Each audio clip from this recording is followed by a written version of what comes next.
that the water security lens is placed into a legal framework on shared water, on reducing conflict, which are all topics that are being addressed in the HLPF this year. Indeed, this year, while last year there was focus on water on SDG 6 under the high-level political forum on the 2030 agenda, this year there's focus on equity.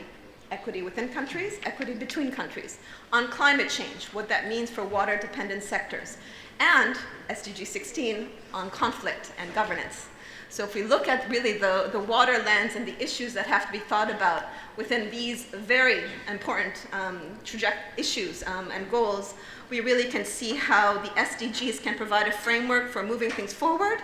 Maybe not the targets, we have to look in terms of priorities on how it goes for each region, but at the end it does provide a piece where the observatory can draw on to build upon work. And then just to close, I would say that, again, ESCWA has been active in this area. We see a lot of opportunity for at least ensuring complementarity with the new observatory that is being launched.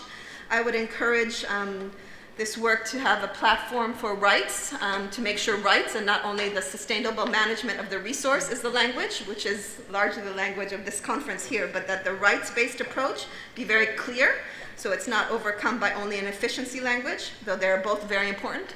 That the issue about documenting destruction under conflict, very important. ESCWA does that already, preparing the draft report for the UN Secretary General on Palestine. We already work on that and have done some work on Syria, so we can perhaps help you with that. Not only current destruction, but risks would be something important. Again, when we think about climate change, how we can maybe use the projections that we have to help troubleshoot future risks to peace due to water-related tensions. And then I would highlight, and I think this is really a gap, is the civil society component.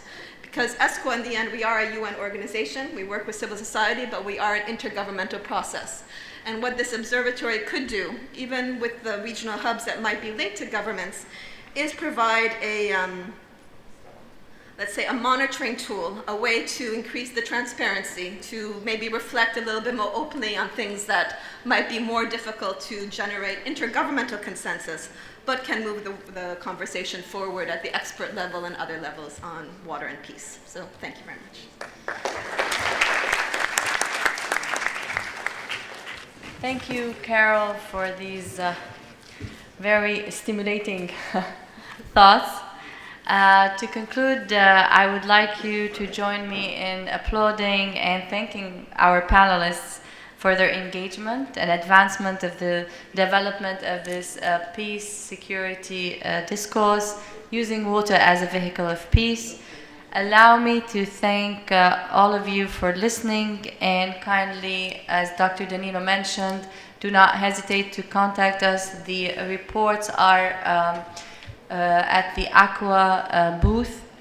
And finally, on behalf of myself and my colleagues at the Geneva Water Hub, I'd like to thank His Royal Highness Prince Hassan bin Talal, Aqua, the Ministry of Water and Irrigation, for this important regional platform that has given us the opportunity to advance together towards a more sustainable world for all, using as water as a vehicle of peace through something that is close to the hearts of all of us. Thank you for listening.